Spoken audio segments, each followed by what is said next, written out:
Thank you to all the presenters, whether it was a Cracker Barrel, Chat and Chew, presenter at a concurrent session, whatever you did. Thank you to the presenters.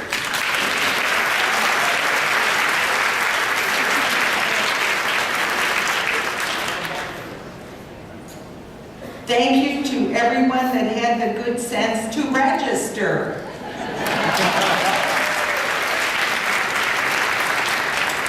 We hope you register again next year. And thank you to the committee. One more time, the 2010 committee. You're here.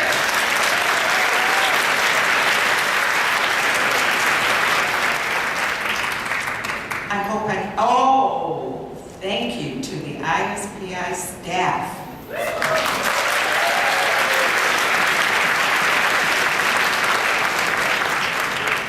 Okay, with that, let's officially begin the closing session. This session focuses on two things: the university competition, case study competition, and then your closing speech. And your closing speech is really great. The university competition started last year. It was the idea of Matt Donovan and his staff at his company. They have endless and boundless energy because the people who are involved, it's so realistic and they spend so much time. And I don't think we can possibly appreciate all the time we spend. So with that, please thank you, Matt and the committee.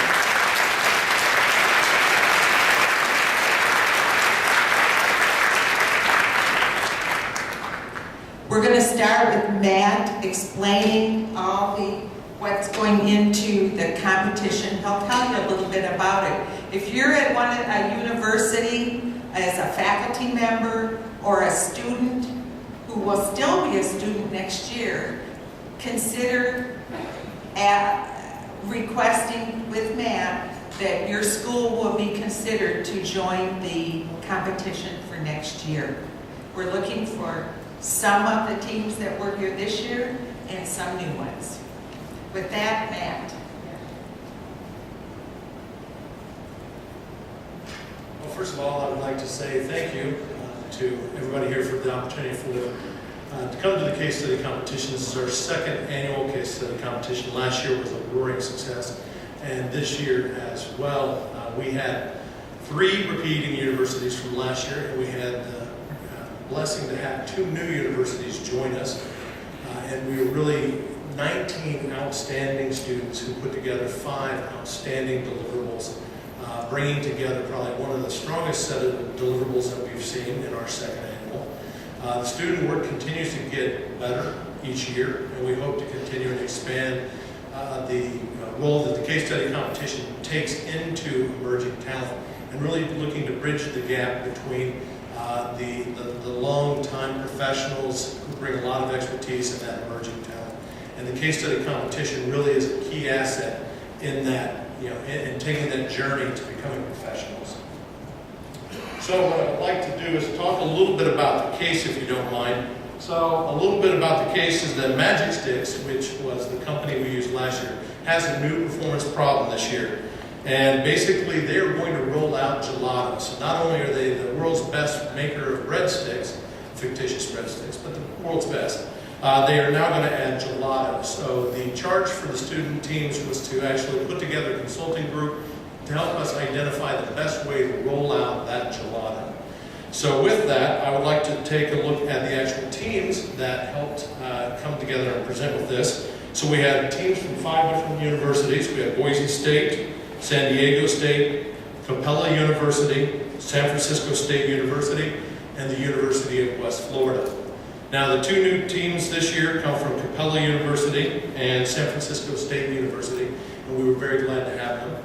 I would also like to say that 2 of our schools, Boise State and the University of West Florida, were not in the top 3 last year, but this year they did make it into the top 3 and were able to present at the concurrent session. And it really shows a lot of testament to take the energy to go back, take the feedback, come back with a stronger team than next year, and really So I'd like to really quick just give all the teams a quick round of applause.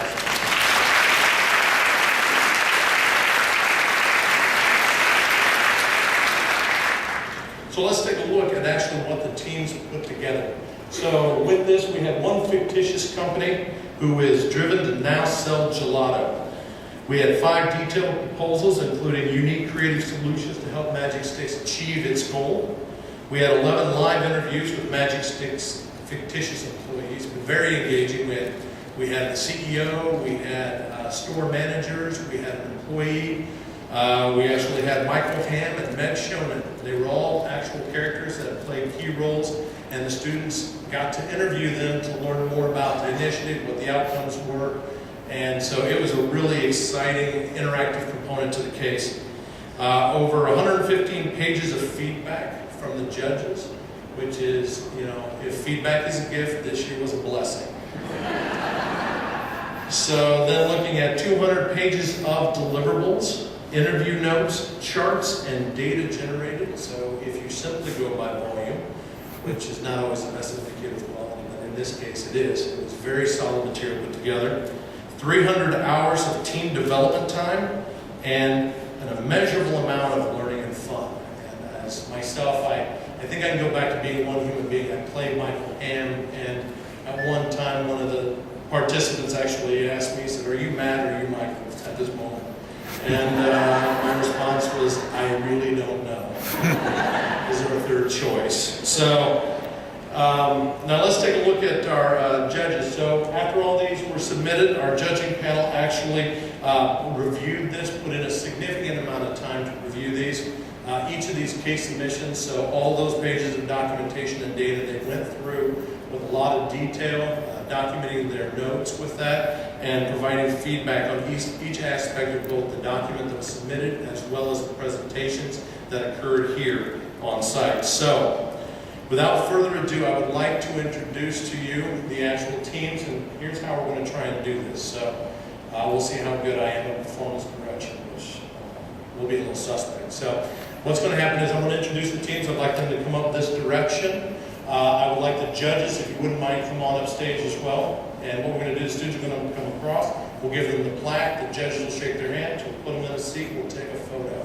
So you'll watch. Hopefully we'll get better by the 15th. Okay, I will call the team. We have Team Dandelion Shop. And this is a fine photo of that group from San Francisco State. So if they would come on up, please. Here we go, up front. So on the team, we have Rob Friedman, Alicia Diego-Clapp, Grace Esteban, and Ian Pollock. And the faculty sponsor is Dr. Brian Bailey.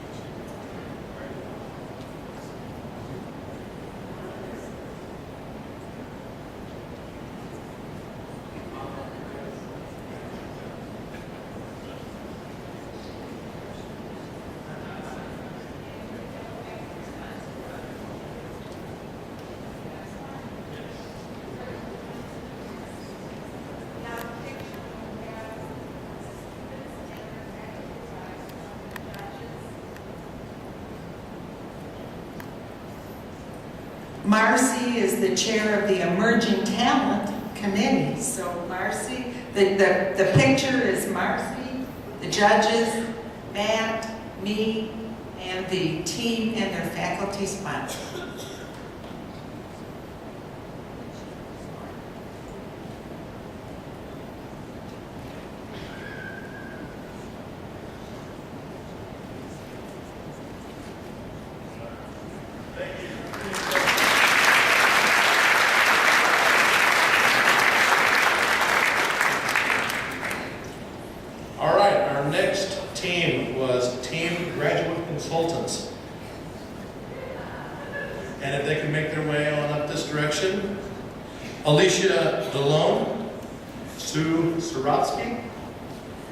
Corey Welch and Joe Huber, who is not able to join us today. The faculty sponsor is Dr. Jamie Barron.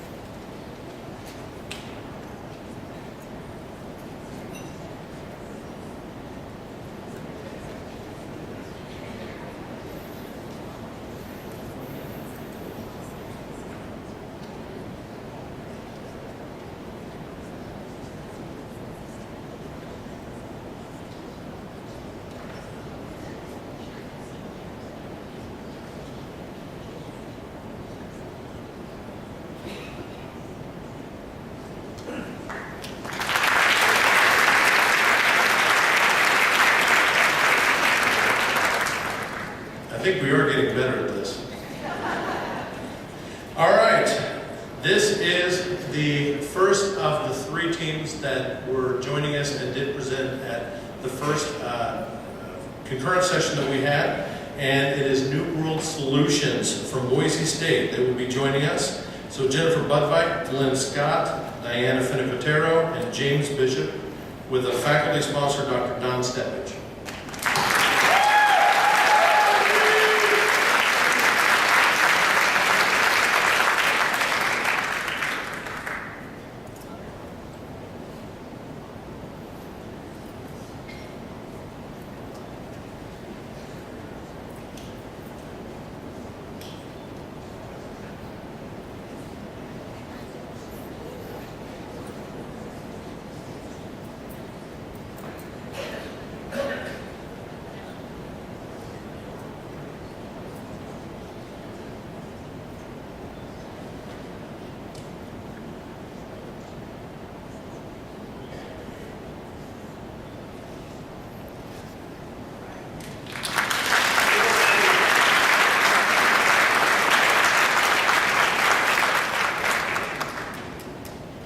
So now we are down to the final 2, and I will tell you that, like all things, making these decisions is not easy.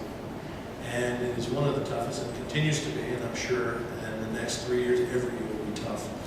So our next team is, the first runner-up is Team Memory Sticks from San Diego State University.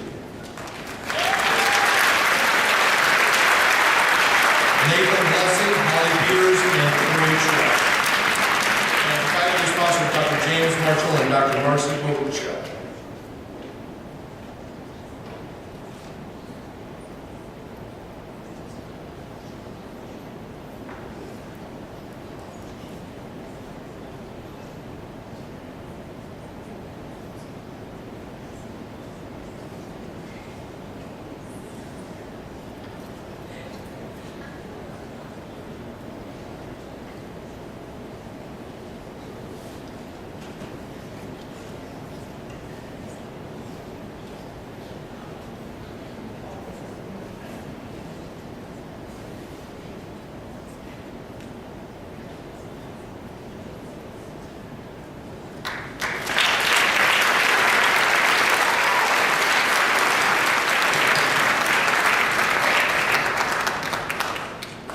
This year's winner of the University Case Competition is Team Global Performance Solutions from the University of West Florida.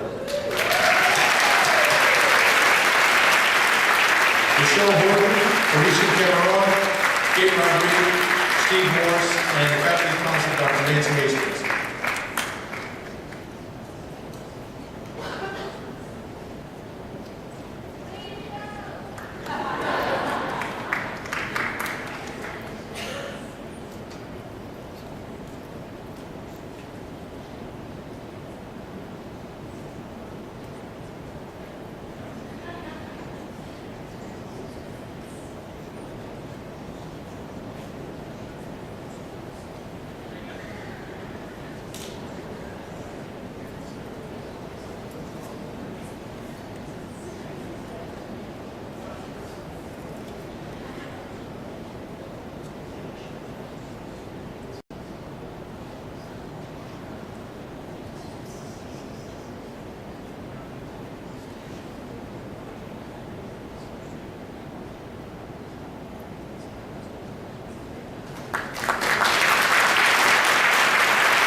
They worked really, really hard.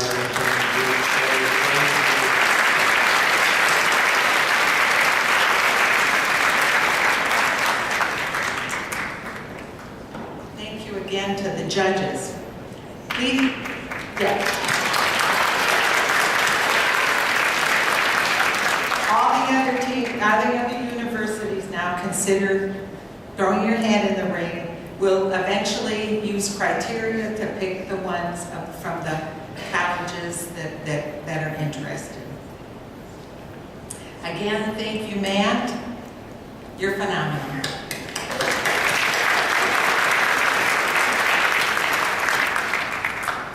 Next, we have our third keynote speaker, and Judy Hale, who I think everybody knows,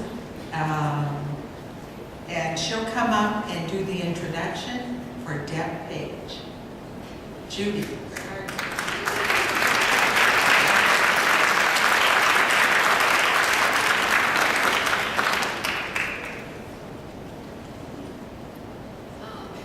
First of all, everyone, it's really a pleasure to be here, and it's a particular honor to introduce you to your third keynote speaker.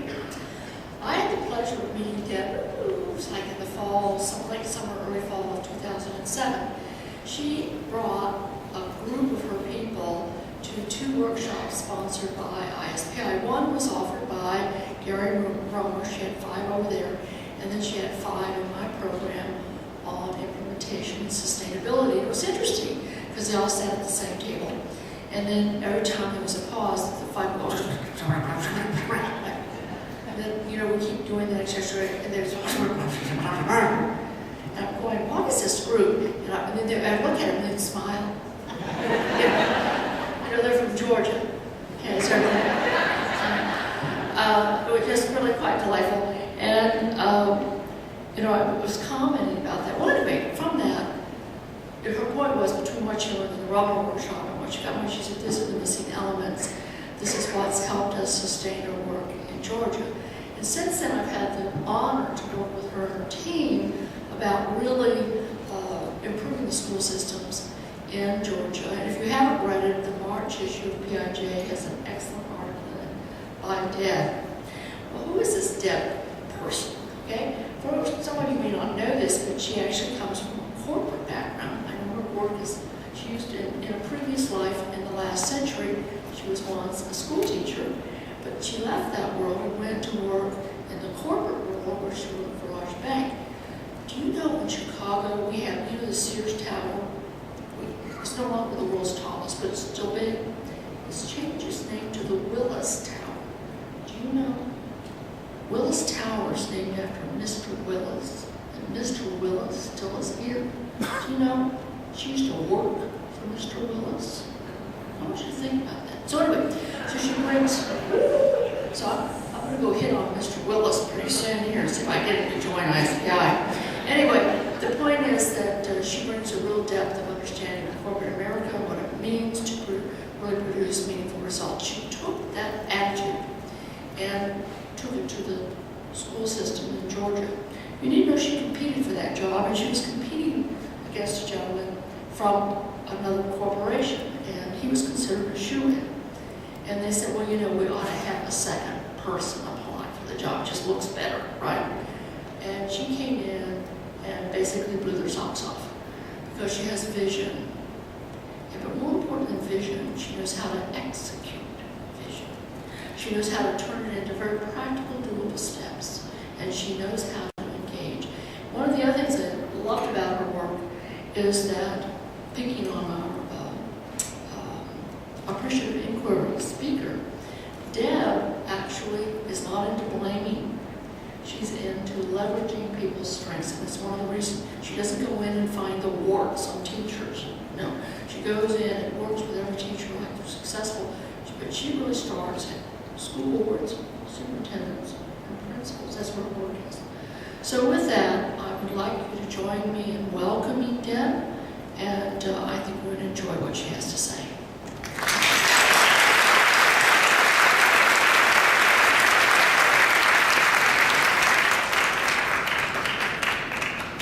Judy is very kind. It is have a lot of fun. And she comes down and we lock ourselves in my basement. And she brings her dog, and then we have 2 dogs, and then my daughter brings over her dog. And so we're sitting in there just working blissfully, and they're just hounds swirling around everywhere around us. And we feel like it's perfectly normal, don't we, Judy? We get a lot of good work done. I'm so happy to be here. For the first time in 8 years, I feel normal. I'm talking to people who use the same language. I don't have to translate it. I don't have to apologize for it. And it has been the most wonderful conference, being here among people who have a lot to share, who are willing to share their tools and their ideas. And I don't think I've ever, we put on a ton of conferences. I don't think I've ever been to one with this quality, consistent content. Would you agree? It's absolutely fabulous.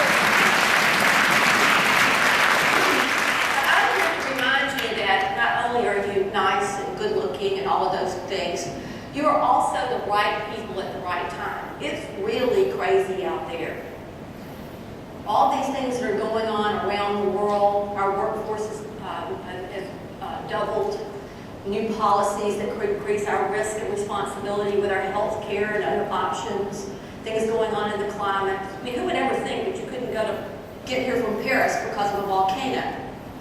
All of these crazy things that are going on.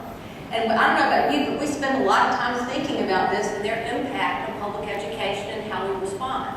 But for today, this isn't about those things. And for right now, it isn't about all those people, your company, your sector, all those people you're trying to help. For this afternoon, for just a little while, it's not directly about them, it's just about you.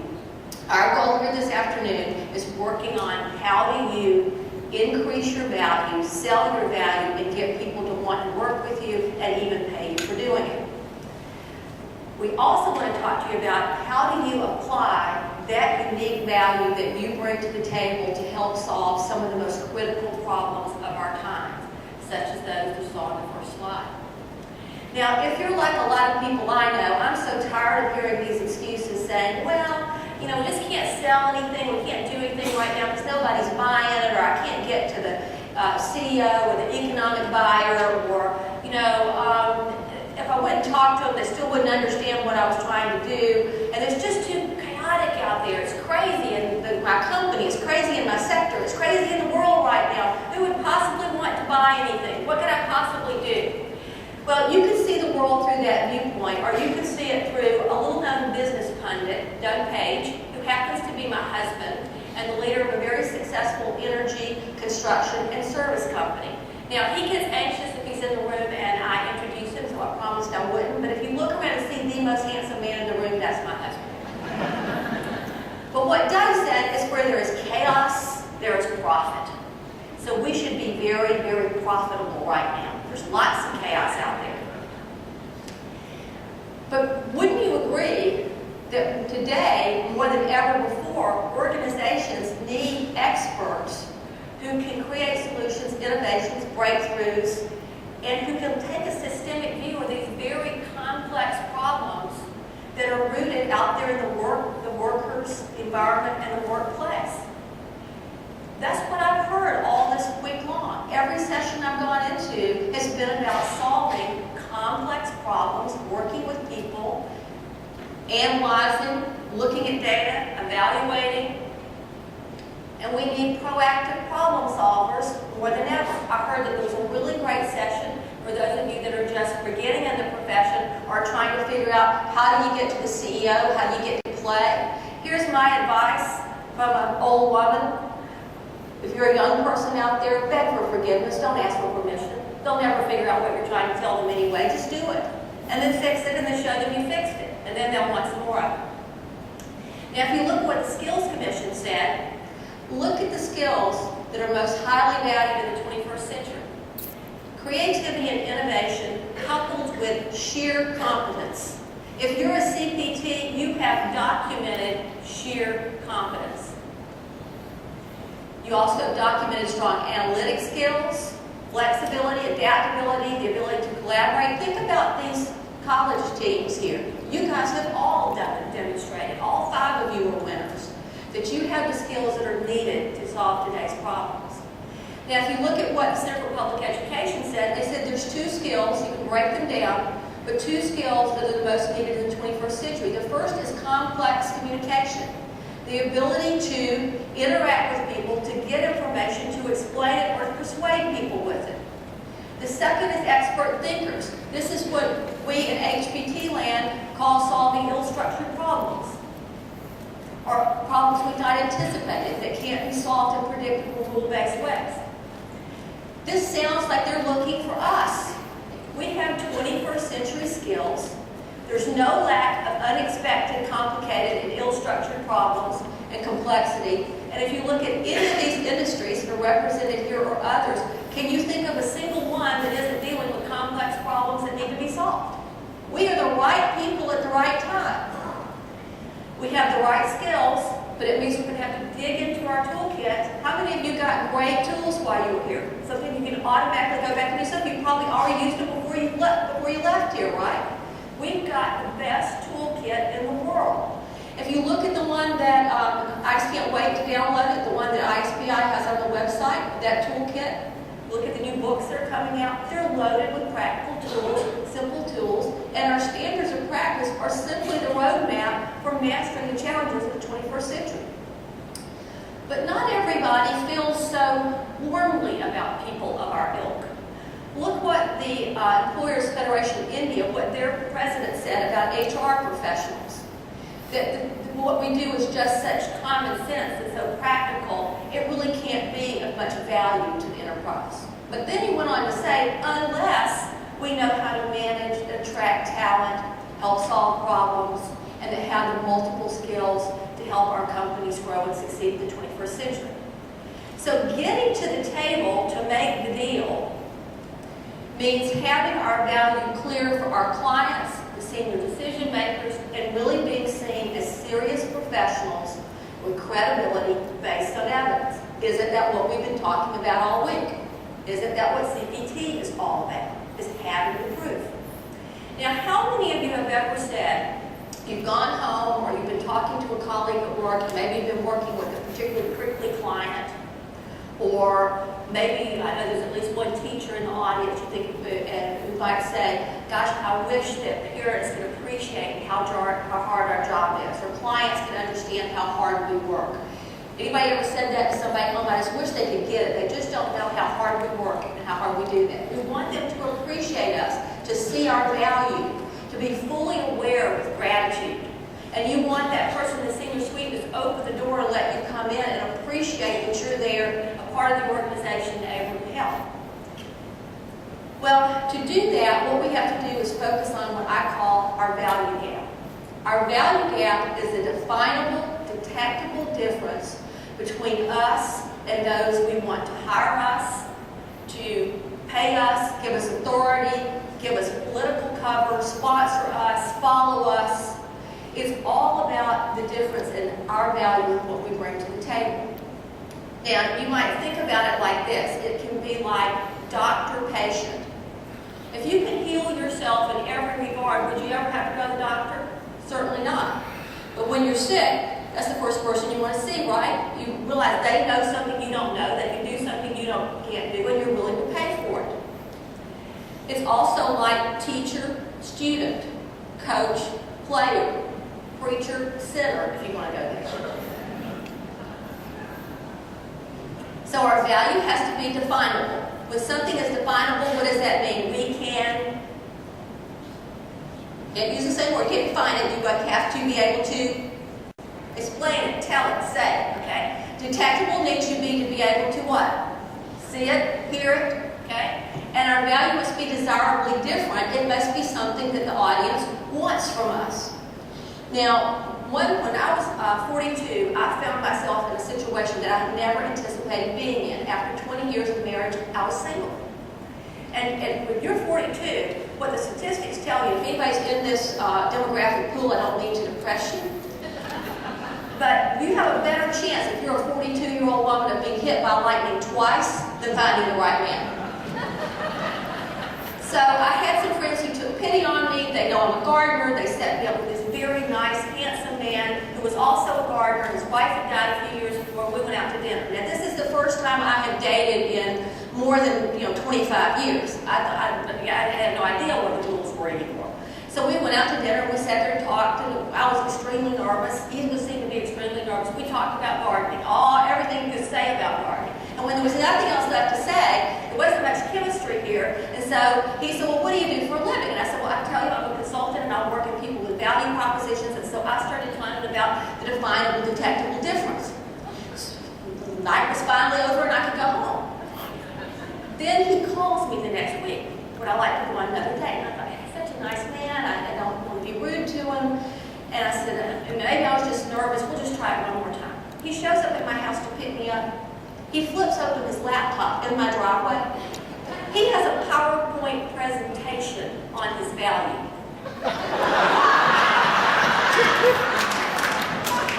All right, now let's break it apart and evaluate.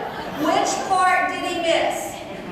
He could define it, but what was his problem? I could not detect it. He was out of there. That was it. When I met the man, let's get some man in the room, that is my husband, I can tell you, the moment I saw him, there was a definable, detectable difference. And he's made that difference in my life. So you can use this as CPTs and doing HPT, but you can also use it at home. Stuff works. But our difference, just like I started out talking about how I finally feel normal with all of you nice people, is that what makes us hard to value, hard for people to understand the craft that we do, is also the same thing that makes us valuable. So it's all about how do we help people see the value. Here's my rule. If you can't tell it, you can't sell it any way you try. My experience is that most of us carry around a very vague understanding of what our strengths are and what we can bring to the table. You've all had your Myers-Briggs, if you're an INTJ or FTP, element of P. You've done your DISC, your DISC, if you're yellow, green, orange, blue. You know all these things about yourself. But what is it that makes your definable, detectable difference that makes someone hire you, follow you, involve you, be in a relationship with you? Well, it's built on three things. Six things, 3 sets of 2. The first one is your knowledge and expertise. Now think about this. In most of the companies that I know, the organization I work in, we work in teams, sometimes self-organizing, self-managing teams. If you're going to work in a team, don't you need to know what the other people in the team know and are able to do so you can help each other out?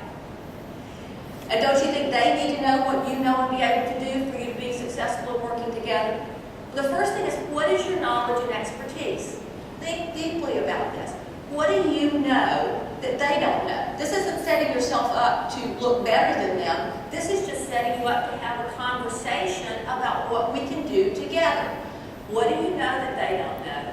What have you done that they've not done? How can you help them solve their problems? And going back to some of our earlier speakers, I added this one. After hearing one of the speakers, what can we do to make them happy? Our skills and resources. This is where all of us in ISPI are so richly blessed. Just if you just walk through the bookstore over there. What can you do that they can't do, won't do, or don't do? Maybe they don't have time to do it. They don't have the expertise, but you have the skill to do it. What resources can you access on their behalf? Grants you can write. The huge toolkit that we have.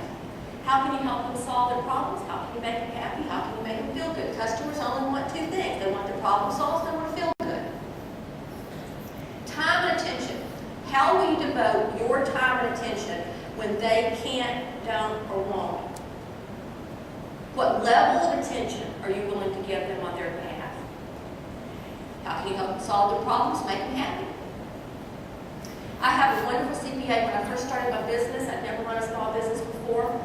This was after I left Citibank, and he called me, and he said, he would call me every now and then, and he'd say, I know you're not thinking about this item that has to do with your taxes, because I know you're busy trying to build a business.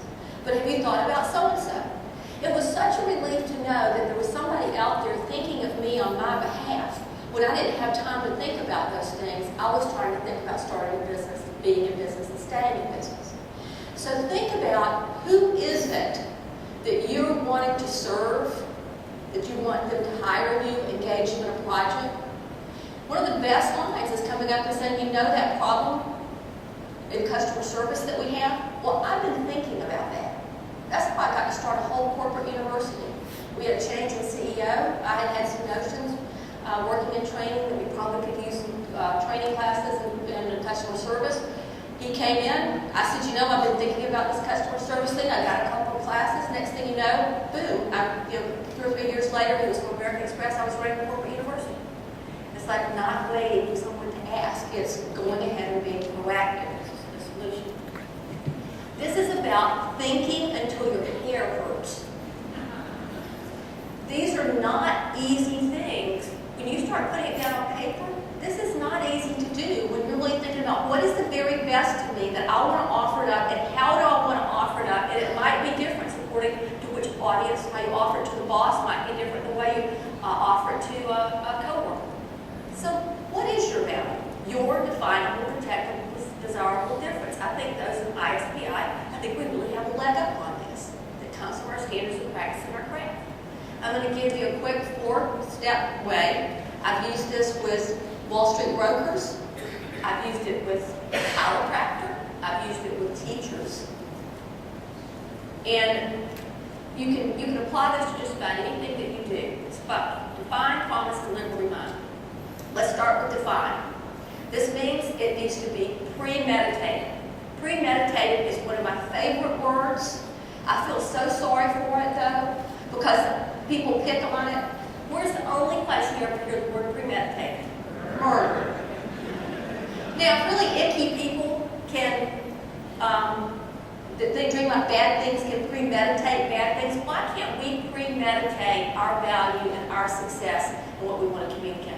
The next, it has to be thorough. This is the thinking till it hurts. Really sitting down, locking yourself away for hours or a day, and just making a real thorough accounting of what you bring to the table. And make sure that they are quality components. If you're just learning something, you're not going to put that in your value proposition. But it's something that you've mastered. And it's not something, here's where people also get off on the wrong foot with this. This is not about what I'm going to do. Like I'm going to deliver quality service to you. This is about what I know, the expertise I have, the skills and resources, the time and attention that I'm going to eventually promise to deliver to you. And the last thing is it's doable, or as my friend Billy Pollard, who runs Selling Solutions back in Atlanta, says, it has the added advantage of being true about you. Got that? The next is it's printed. You write it down. It usually is less, this is like a mission statement. You want this to be short, less than a page.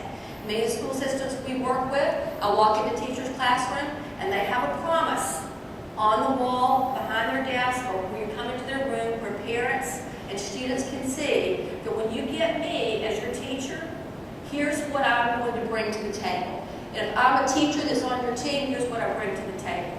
If I'm a broker and I'm in a brokerage service, this is my area of specialty, this is what I bring to the table. What does another broker bring to the table? We reinforce it verbally. We need to be able to communicate it verbally. It leads to accountability. It gets the glue. It's the glue that holds our relationship together because I have promised for you when I'm your consultant, this is what I'll do for you. Sometimes it's also very helpful to say, as your consultant, this is something I will not do. I will not, for example, recommend something just to make a further sale. I'll only recommend something if it is truly a bona fide need. And it takes intangible things like our knowledge and our expertise and makes them tangible so as knowledge workers, those things can be valued. When we promise our value, what we're really doing is we're setting the script for our reputation. Way back in, I taught for 3 years as an English teacher when I first came into the education profession, 3 years and out. And during that first 3 years, I was really struggling about wanting to stay in teaching because I love teaching, but really wanting to work with adults. And I was young, I was impressed by I had some wonderful senior teachers that really helped me during that first 3 years when all teachers struggle, especially with classroom management. And I remember one day I was sitting in the teacher's lounge and the head of the English department was on one side and the head of the math department was on the other side. And our principal stuck his head in the door, asked somebody something walk back out of the teacher's lounge. Well, our principal, I think this was his 25th year on the job. He had never been married, he was an only child, his parents had passed, and he pretty much had given his life to that community and to that school. Well, when Principal Smith walked out, my colleague on the right said to my colleague on the left, if we were the military, he would not be our general. He's more like the company clerk, sort of in charge of getting our pencils and paper clips. And I thought, but I knew they loved him, but they didn't see him as their leader. And it just set me off on this almost lifetime quest for what really is a leader and makes people want to follow or to feel that someone has value that they will respect. And from that day, I thought, when I walk out of the room and the door closes, what do I want people to say about me and my script for my reputation? But see, I have to be very clear about what I want to come out of their mouth in order for them to have that recognition about me. Because if I can't define it unto myself and communicate it, why would I expect them to be able to define it or be able to detect it? The value promise goes something like, usually when you hire me, follow me, pay me, choose me, learn from me, here's what I bring to the table. Then comes, after we promise, the delivery part. This means applying our standards with fidelity. It may mean, if you're a training organization, rethinking your organization's more systems and processes, or rethinking total team effort. I learned about value delivery, though, in a very odd place. When I worked for Citigroup, one of our subsidiaries was out in Houston, Texas. It was a brokerage, and they were winning all sorts of customer service awards, while we had a real problem in our insurance agency that I was working with both with customer service and policy persistency. And if you're an insurance person, persistency means when you sell a policy, it stays on the book. People don't cancel it. And so I went out to do some benchmarking to see what they were doing in their training department. And this big office building had a mall and a food court downstairs. And so I ran down there, went to lunch, went to get my Chick-fil-A one day, and I walked by, and there was this little shoe shine stand.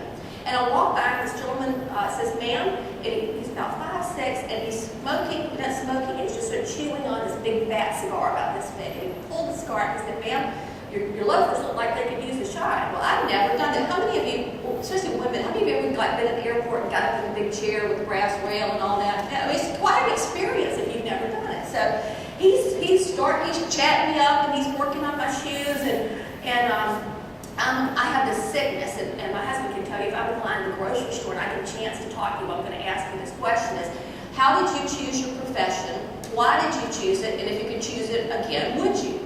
And so he's asking, he's like, I know you're not from Texas because you don't sound like you're from Texas. And I'm like, okay, well, let me ask you a question. I said, what made you decide to run a shoe shine stand? He stepped back, he took his cigar, and he said, ma'am, I don't run a shoe shine stand. And I said, well, you're shining my shoes is the reason I asked. And he said, no, I don't shine shoes. And he said, I extend the life of shoes. He took out his card, it said his name, and then shoeologist. Now, I'm really into shoes anyway. I have a bad shoe habit, so I'm really paying attention now that I'm with a bona fide certified shoeologist. You didn't need to think about that as a certification. And he's got these cubby holes, and he's spraying and got all this long he's putting on. Who knows? It's probably all water, but it's like a 12-step process for your shoes. And then over here, he's got coffee, decaf, regular. He's got soda and water, and that type of thing. There's soft jazz music on the CD player, and all the local, national newspapers and magazines and everything. I mean, the whole thing. It's quite an experience. I was so swept up in it that when he tapped my shoe and said it was time to get down, I was just so carried away I didn't want to leave. And so I got down, and I've been so caught up in this. I start looking around, and I realized that if all this is I've observed, there is one thing that is missing that I should have paid attention to. What would that be? The price. I get beads of perspiration. I've never done this before. I have no idea. I think this is probably $25 shoe shine. I've not been taken. And so I said, sir, I don't see a sign about the price. I said, what I owe you? I was reaching into my purse, fumbling around, and he took the cigar out of his mouth, and he said the single worst thing you could hear in the situation, which is, whatever you think it's worth. Now this was back in the early 90s. And so I pulled out 2 5s and I said, this is for the shoe shine. I have no idea what a shoe shine costs. But this is for the experience of value delivery. Because I have no idea what I'm supposed to pay you. But I'm worth, I've paid practically anything at this point because I'm so swept away in this. I said, this is real, I'm going to learn about customer service. This is really a service delivery issue. He took the cigar out of his mouth. Remember, he's been calling me ma'am. He took the cigar out of his mouth. He looks at me and says, thank you, young lady, and God bless you. In one fell swoop, he made me feel young. He brought the Lord into it. He just sealed the deal. Now, do you think that was his first day on the job? Do you think he had a process for delivery? You know what I found out later? I found a lot of people who had this experience. He was like franchised. This was in the early days, he made over $100,000 a year doing shoes. He had 2 franchises, they all had the same shtick. But think about that when you're thinking about delivery. You want the person who's buying your services to be willing to pay. And isn't that what it's all about right now? To give us the job, to pay us, to let us stay on? The last step, though, is the step that most everybody forgets. It's remind. This is what I had just the distinct privilege of sitting in yesterday, Robert Brinkerhoff's session on success stories. If you haven't read the book, if you haven't used that process, I encourage you to take a deep look at it because it has helped us at the Institute to tell our story with proof.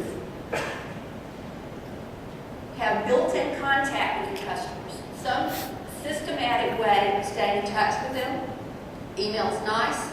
Nothing is more effective than a handwritten note. We all do email. How many of you somewhere in your desk or somewhere at home have a handwritten note that somebody wrote you that you saved? They're my most valuable possessions. And it builds relationships. Define, promise, deliver, remind. So that's a tool set of making yourself valuable within your own relationships, your own organizations, your own consultancies, your own academic setting. But I want to challenge you, you have so much value. You have the right skills at the right time. But I really want to challenge you to think about applying your skills to some of the great challenges of our time. Consider this. In 2007, 6.2 million students ages 16 to 24 in the United States dropped out of school. In my home state, 1 in 5 students dropped out. We're one of the 17 lowest graduation states in the nation. If you look at it from an all students point of view, it's 77.8%. You may think that's almost 80. There's not that bad, unless one of those that dropped out happened to be your kid. We do less well in closing the gaps with our African American Hispanic students and our economically disadvantaged students. This is up from 61%, almost 62% in 2002. We've made gains. When you look at our schools with graduation problems, they're not. There's some about a third rural, about a third urban, about a third suburban. Those numbers might not mean much. This is a group of Georgia students that we put together using the demographics of our state. And, 77% might sound pretty good. But this will be the fate of those kids if you apply those that graduation rate in our state. Just pick out a kid, any kid randomly up there. Pick out one that you think you might like to know or remind you of someone. Pick out one kid there. Okay, when their time comes to graduate, we continue with our current rate in our state. This will be those students' fate. How does it make you feel when your kids dim out? Not very good, does it? The question is those kids that fall out of the picture, where are they going? What's happening to them? Well, if you read this report just published in 2009, the Center for the Labor Market Studies at Northeastern University and the Alternative Schools Network in Chicago, our nation has quite a crisis. And the current global economy, having at least a high school diploma just promises you one step out of poverty. Having a college diploma gives you a shot at a middle class life. But when you look at where we are in global competition, it doesn't give us the shot it used to give us. We We have to make sure that we graduate for what from high school, graduate for what from college. And that Americans without a high school diploma certainly have, as you probably already know, lower earning power and job opportunities. In a working lifetime from ages 18 to 64, school dropouts are estimated to earn $400,000 less than their counterparts who graduated from high school. And if you extrapolate and take that on to college and beyond, often the gap between the high school dropout and college graduate and beyond becomes over $1 million over the lifetime. And if you think of what dropouts contribute, most dropouts actually take more out of state, federal, and local taxes than actually they give in. And over their lifetimes, this will be a huge fiscal burden on the rest of our society. I've heard it said that if we could just improve our dropout rate like 10%, we could just dramatically improve our quality of life in the United States. One of our challenges, though, is that this drag that we have on the economy is actually just pulling us so far back, and it's predicted that the economic recession that we have seen is nothing like what we're going to see over our lifetimes of the impact of these kids that don't graduate and can't have a job with a living wage. And the combined lifetime fiscal benefits is, if we could get each one of those kids to graduate, would be about $250,000 per kid. Now, 1 in 10 young males in the United States that are dropouts are in jail or detention. The vast majority of our federal prison inmates are dropouts. The average cost to house and have a prisoner in a correctional institute over their incarceration is about $209,000. Now, when we think about what we have to invest, people talk about the cost of public education, think about what the costs are of not having quality education and what you would want. And young female dropouts are 9 times more likely to be single moms than those who go into college. But it really doesn't have to be that way. We have plenty of schools in Georgia where we have kids who are very, very poor that are performing over the 90th percentile. It is not an issue of color of skin. It is an issue of resources, expectations about what kids can do. Over the last 8 years, we have had a perfect storm in our country and in Georgia and around the world of political, social, economic challenges. But I got the opportunity to take this job on and was determined that I was going to use the ISPI principles in that work. But when I started bringing in things, like one of the first things I did was a task analysis, and then I had brought Center for Effective Performance in, and we did a task analysis of the working principles, then we did a factors analysis using the work of Jim and Dana Gaines Robinson, and they looked at me like I must have been from Mars. And so I realized I really couldn't tell them what we were doing. We just had to glean through it together. We brought in K-12 leaders, business leaders, a nonprofit, and the university system of Georgia, and we said we're going to take on this challenge. We targeted systemic improvement of leadership in schools in the state of Georgia, and also targeting that college graduation rate as our lagging indicator. 181 school districts, you can see from very small to very large. We developed this thing called the Georgia Leadership Institute for School Improvement. Everybody wanted to make it into an acronym, as everybody in K-12 does, and so they call it GLISSI. And when they have been working with us and they have transferred a large amount of what we teach them into practice, they say that they have been glissified. So we have raving fans. They come to our events. They bought shirts. They've got our name on it, their name on it. I mean, I tell you what, I can think of any Fortune 50 company out there would love to have our brand. But it's about what Judy said. It's about not blaming educators, but giving them the same opportunity that we give other people and helping them. We rigorously apply the ISPI standards, and this is the work that we turn to.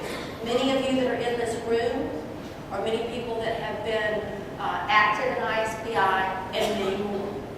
We developed, as Judy likes to call it, a suite of solutions, and we look very systemically from the licensure standards for leaders to our preparation programs, the standards for those preparation programs, how people are compensated, how the work's designed, a knowledge management system, electronic support systems. How do we look? We looked at all of those things and began putting them in place over 8 years. We had a external evaluation at a Research One University, University of Georgia. And then we met the wonderful Dr. Wendy Rona, who brought us, who helped us understand how to use the success cases of Dr. Brinkerhoff. If you go to our website, www.glisi.org, select About Us, select Results, and there are about 15 to 20 success cases there. So if you need any good models, you need any teaching models, anything like that, we especially thank Wendy and Dr. Brinkerhoff for our ability to use that model. It has helped us tell our story in a compelling way with data, and it's so much less expensive than regular evaluation. Here's our results. Georgia Tech, in doing a study on us, said that in 2007, the schools that our leaders were trained by, that cohort of schools outperformed schools that didn't have our treatment on the standards for adequate yearly progress, which is a requirement of No Child Left Behind. 94% of the GLISI districts that we worked with increased their graduation rate by an average of 10.1%, and 50% of those increased it more than 10 points. The researchers at the University of Georgia have looked through our work, and they've told us 3 conclusions about our work. We realize systemic improvement in our state through systemic approaches. We improve the quality and the quantity of the leaders in the pipeline that superintendent's going to hire, and we reduce the time to competency through an entry-level training program we have for aspiring leaders and teacher leaders called Rising Stars, that we reduce the time to competency so that when superintendents are hiring new principals, they are hiring people that they feel like have an equivalent of 3 years of experience before they go on the job. The way that principals used to be trained is you were given a set of, or you said you've been anointed, you're no longer a teacher, you're a principal, here's the keys, go forth and lead. In a very high stakes environment. 92% of our schools reported that our schools have changed positively, and 100% of the superintendents that we surveyed said they would enthusiastically recommend our services to their colleagues. It's RSVP, results, value, a systemic approach, and the partnerships. Our partners are our clients, and our clients are our partners. So that's about our value. But if you were here and you were telling us, what would your value be? How can you communicate it to get a seat at the decision-making table? How can you use it to make a difference? I heard a wonderful CPT story just after lunch. Several of them that was fabulous. And one was a young lady who works 70 or 80 hours a week, but she also runs a nonprofit to help people from who are at risk of being separated from their pets because of some economic or other type of a problem that they're having. And she talked about how she had applied HBT in setting up that nonprofit. I heard the wonderful Rear Admiral Donna Crisp talk about how she had completely redesigned, reinvented, and the wonderful results she's having when she was over a unit in the Navy where she was working with a group that recovers and does forensics on the human remains of fallen war heroes that have not been recovered. She told us exactly how she applied the CPT principles to it. How will you prove your value that you can get the right results, and what difference will you make? I'll just ask you if you can't find another way to make a difference other than your job and what you do every day. Every one of you is a stone's throw from a K-12 school or the school in your country that needs the help of someone like you. You have skills that schools don't have. I work with leaders, they don't know how to do project plans. They've never seen balanced scorecards until we began to work with them. And many of them have told me that they didn't know how to do a performance feedback conversation. All things that are second nature to you. If we aren't doing this in our schools, then how will our schools ever really begin to prepare our students for the 21st century? Employers say they want these 21st century skills. And we're people who can model that for students and for teachers and for leaders.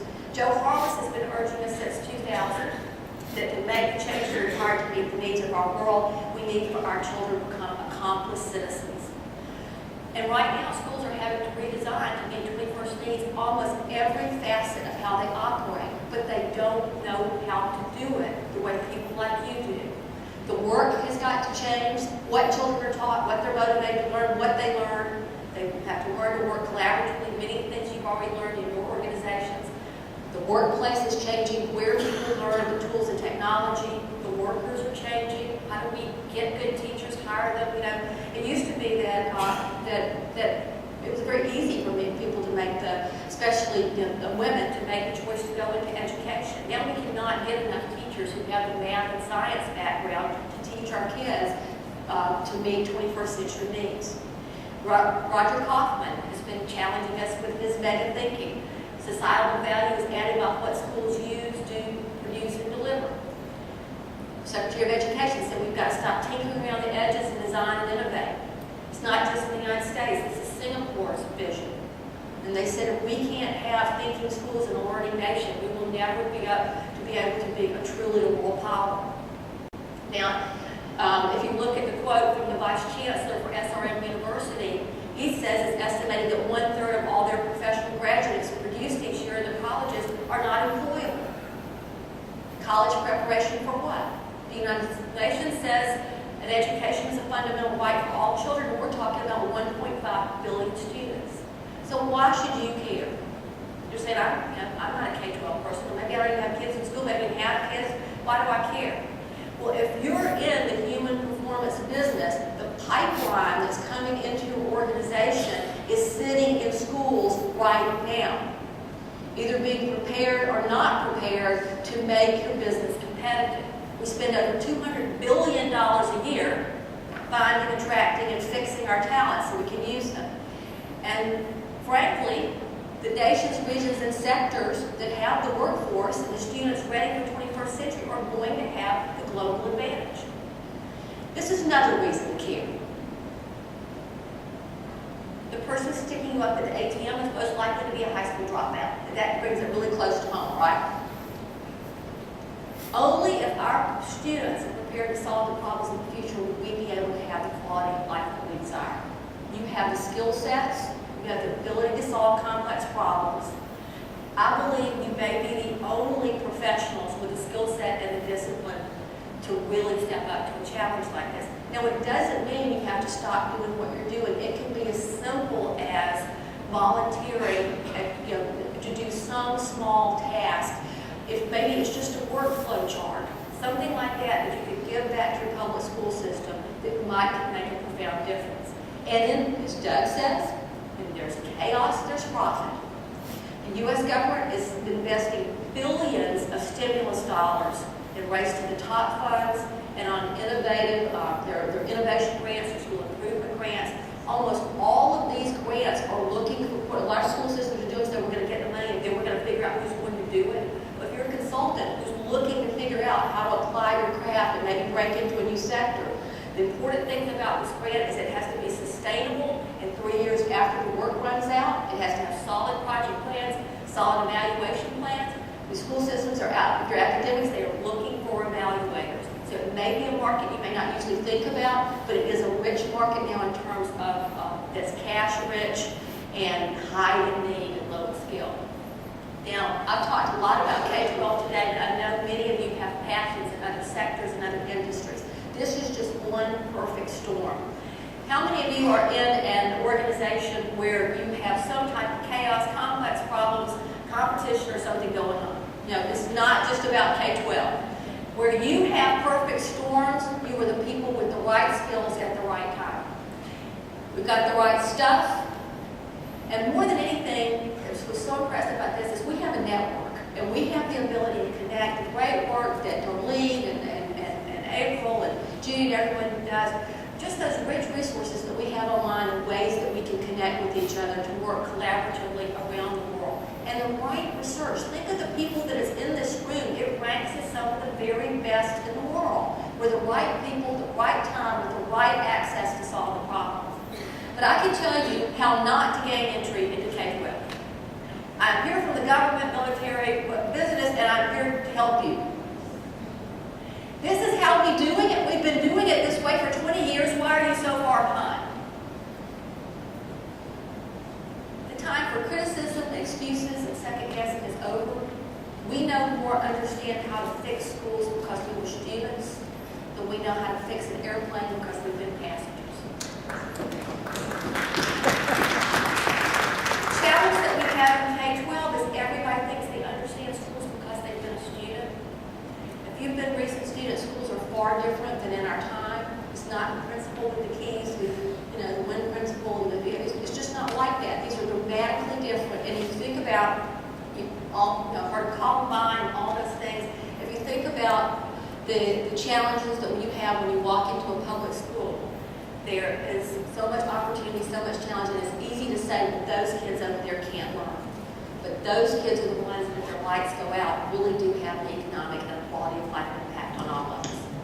So we can roll up our sleeves, we can pitch in, we can do what we do best, which is listen and analyze and really apply our craft, and just stop waiting for somebody to ask us, for the right opportunity, for someone else to open the door, thinking somebody else will fix it. The people in this room have the ability to solve the complex challenges of our time. And if I can win a seat at that table, I know you can.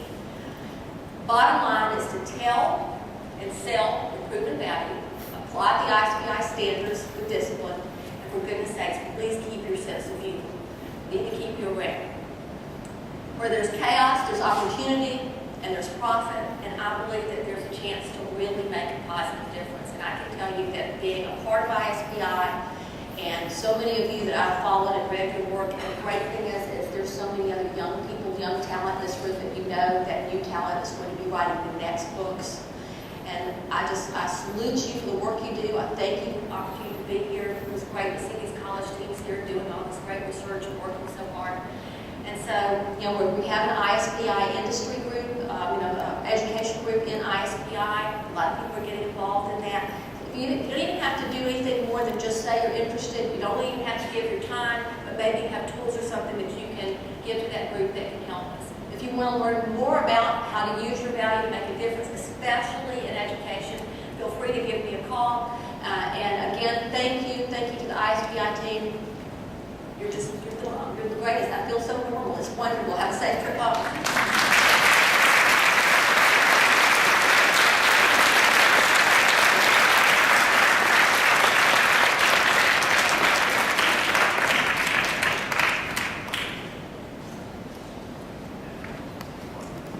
Okay, Deb has challenged all of us to be shoeologists in our own profession, in our own work, and even extend ourselves to K through 12, to other community activities.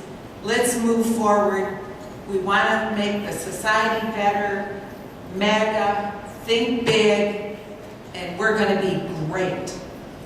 Now we're going to give a plaque to Deb and thank her for the presentation she made. She's energized all of us. She's convinced us that we're the right people at the right time with the right skills. So Deb, thank you very much.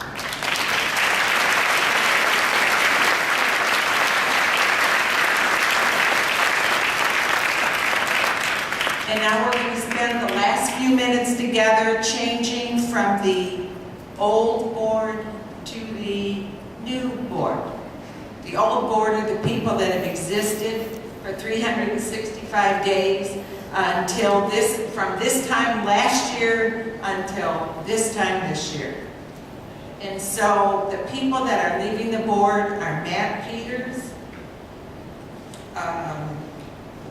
who unfortunately couldn't be here, and he's very sorry, Dave Hart, and Stephen Kelly. The one other person that would be in that category is Paul Cook, but Paul Cook is staying on, so he's doing unbelievable duty because he's going to continue on. So I have three things to pass, awards to pass out, and that's to David Hart, Stephen Kelly, and to Matt Peters, who isn't here. So Dave Hart, Stephen Kelly, please come up.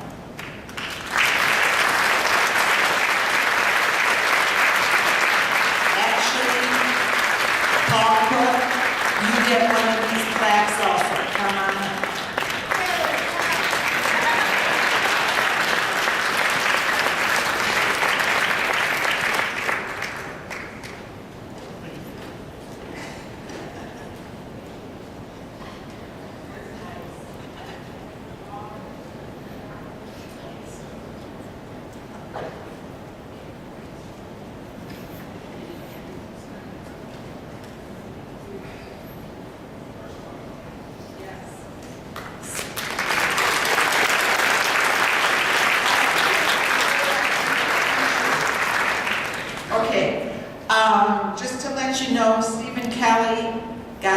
last plane out of Vienna with the ash.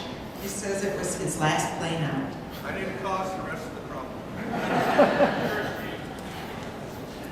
Okay, now moving forward, we want to tell, there should be a slide up here with the sponsors, I believe, the conference sponsors. Thank you to the conference sponsors, to Capella, General Physics and Option 6, that's Matt, Donovan, to Booz Allen Hamilton, and Marshall Brown. And any one of you, please consider being a sponsor next year, and your name can be up on that screen. We've put it up over and over and over because we want you to know how much we appreciate the conference sponsors.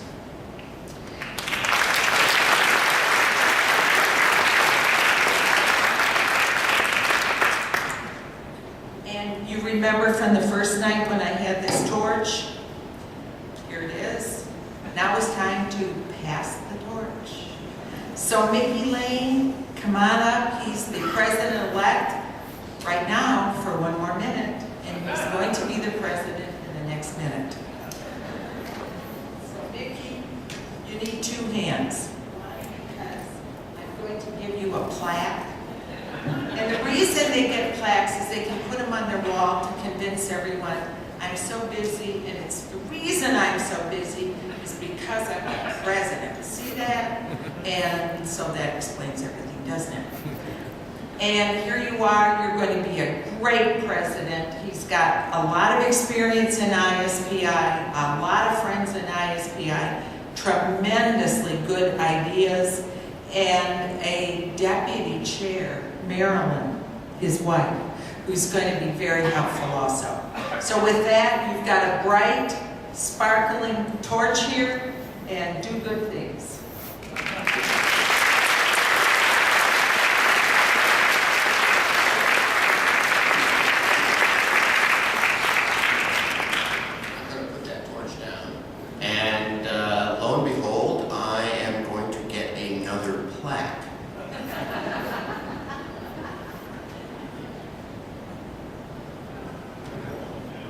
This is the presidential plaque, which is going to Darlene.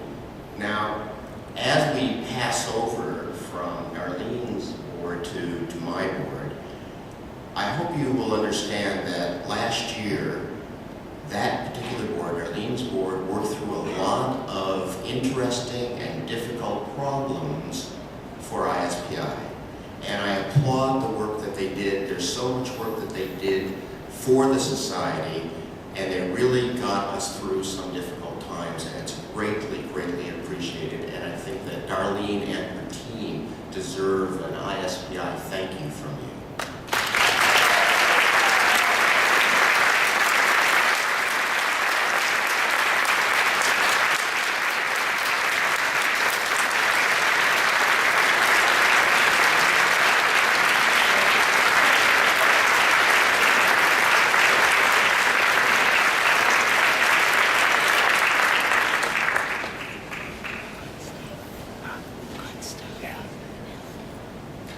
Now the beauty about it is that Darlene stays on the board as past president, so I get the knowledge and the skills that Darlene brought to this year's board to help me with next year's board as well. But right now, I'd like to call on, oh, I love that picture. Don't you like that picture? I'll be signing copies for that outside for you if you'd like. Our new board. The new board is Judy Hale, who's coming in as president-elect. Come on up, Judy.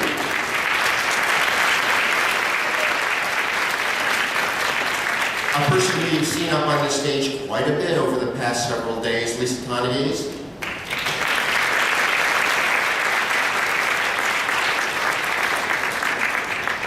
Dawn Papilia, who's going to be coming up for a brand new board member. Dawn.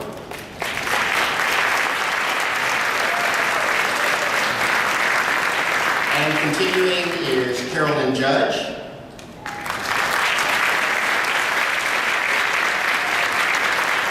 And Paul Cook.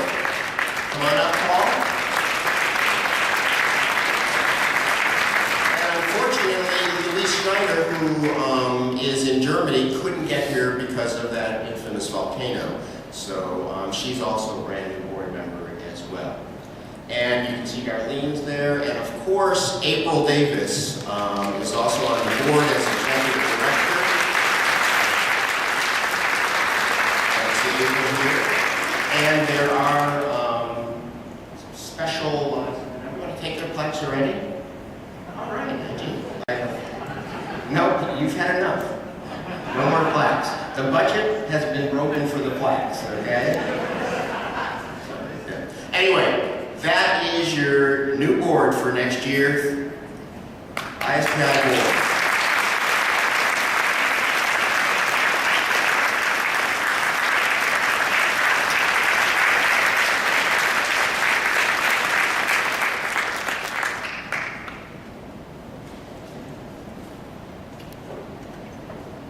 Okay. Is it on now? Oh, that's cool. I didn't do anything. Thanks for the magic out there. All right. I am so pleased to be the incoming president. I understand that from everybody who's told me, why are you doing this? It's a daunting job, but it's a challenge, and I am looking forward to it.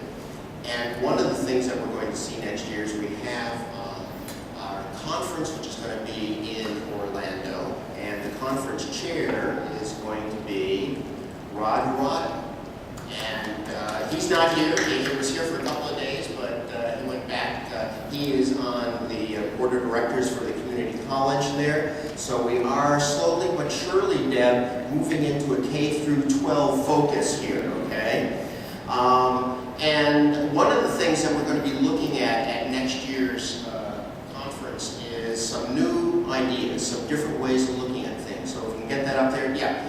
Right now, and we're in a state of flux a little bit. We haven't put full thinking caps on this. We've got a board meeting tomorrow, and we're going to be working on things, but we feel that we want to get to the research areas and get back to research. So the theme of the conference next year is going to be evidence-based practices. And we're going to be listening to our research team. I'm hoping that we're going to be able to do a full-day research symposium where we're going to get people coming in and talking about the actual research and what we can get out of it as practitioners. Another element, we're going to have more invited speakers to the session to really focus in on what's new, what's exciting, and what is important for our society that we can bring forth for the conference itself. And there's also going to be the concept of a conference within a conference.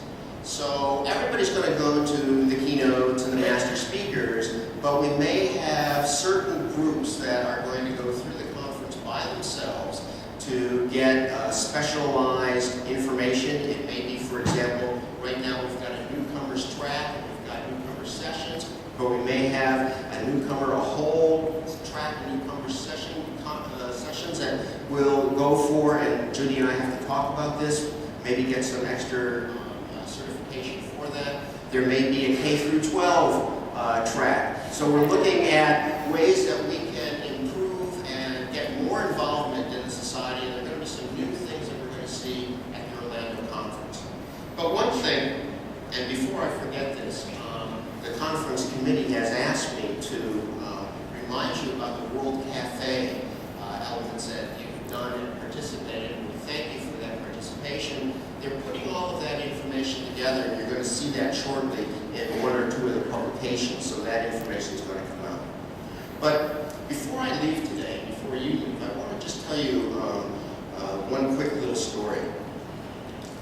2 years ago, I was in Moscow, and I was there, I was invited by the International Aviation Transport Association, and I was there to provide some performance consulting as well as some training to a group of 25 airport managers, aviation specialists, airline people, and a lot of them were subject matter experts, and one of the things that they were going to be doing was to develop some training and learn how to develop training as well. And they came in with some premeditated ideas, okay, about what they wanted to accomplish. And during the 5 days that I spent with them, they were working on, their main project was that they had to develop a design plan for what it was that they were going to be producing. And I met with the groups, and there was one group that came from a cargo company that had about 5 or 6 refurbished 747s that they were using for cargo planes. And they had come with the problem that they came with, or the issue, was that they were not very profitable as a company. They were losing a lot of money because of the turnaround time on the ground to get the planes that they had loaded and back in the air. They were spending too much time on the ground, and they were losing a lot of money. So what they came with was the idea to create a training program for their ground crew, their cargo loaders for the plane. And they wanted a 3-day training program for that. Well, as we got into taking a look at what the problem was in discussion, one of the things that we looked at was, okay, well, what was the problem? You know, we got into our whole analysis issue. And it turns out that it wasn't the fact that these guys didn't know how to load the plane, all right? They knew how to do it, they could do it very well. So we examined the problem, and we took the problem apart piece by piece by piece. And one of the issues that came up was the fact that when the cargo came to the plane to be loaded, and most of the time when you're looking at the tarmac and you see planes being loaded with cargo, they're in these big containers, okay? Well, these guys were carrying oil equipment drilling, okay? So they were carrying pipes that were 100 feet long, drill heads, big machinery and things like that, stuff that couldn't be put into nice little containers. And when they got the cargo, they couldn't fit it on the plane,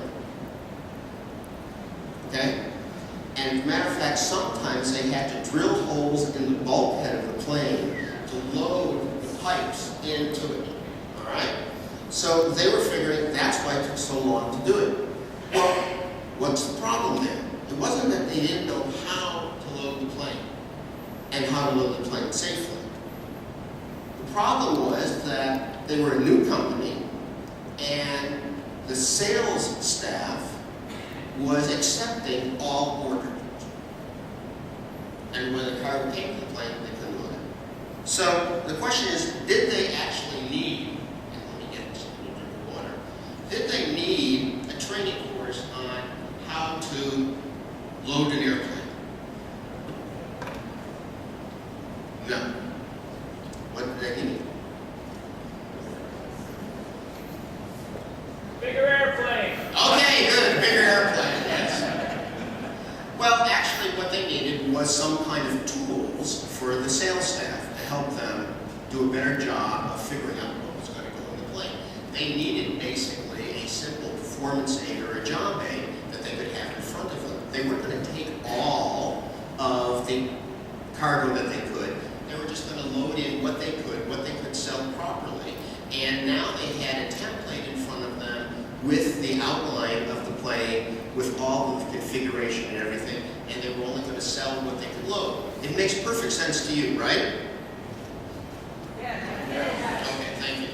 Well, I called back the person who had created and worked on that product 2 weeks ago, and I said to him, I said, okay, what's happening in your airline right now? He said, Mickey, basically we've created a template, we trained and got our salespeople to use that template effectively. We're now only accepting cargo that we can carry within the guidelines of the airplane.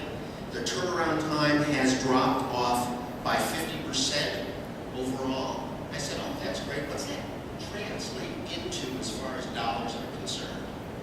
And he said, well, we figured last year was probably a savings of about $7.8 million. $7.8 million for a simple, hand-drawn job aid, not a large 3-day training program.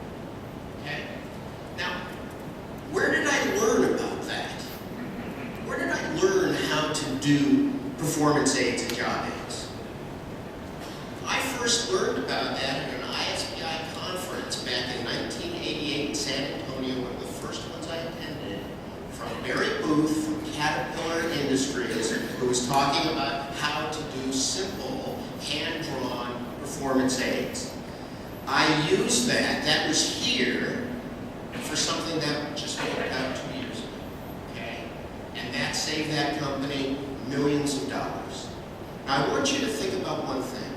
You came here, maybe some of you had some premeditated problems or issues that you were working on before you came here that was really kind of a burning issue in your organization. For those of you who came in with a problem and you found something here at the conference that is going to help you solve that particular problem, would you please stand up? Wow, okay. Now, stay up, please stand. Please remain standing. How about some of you who didn't necessarily have a particular burning problem, but you learned some things at this conference that you can apply back on the job that are going to deal with certain problems? Any of you get that here? And the rest of you that are sitting down either didn't attend sessions, okay, or you learned some things that you're going to apply at some point. Now, the interesting thing is, what I want you to do just for 1 minute, okay, is turn to a neighbor, 2 or 3 of you, and talk about what was that one thing that you got out of this conference that you found to be really valuable to you. Just spend a minute or 2 and talk to the person next to you.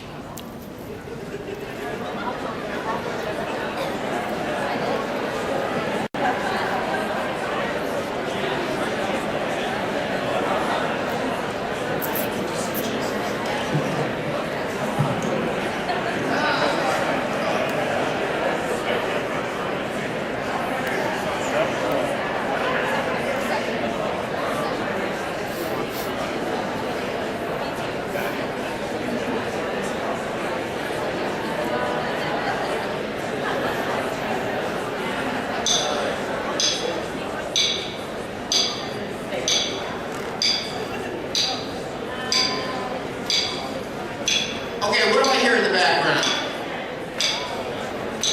I hear the pulse of ISPI. I hear the conversations between you. Now just think, I had a little idea on a piece of paper that realized millions of dollars for a particular company. If we were to take these ideas and try to figure out what the outcome in dollars was going to be for the companies that you work for or are associated with when you go back to on the job, we have our own ISPI stimulus package right here. Okay?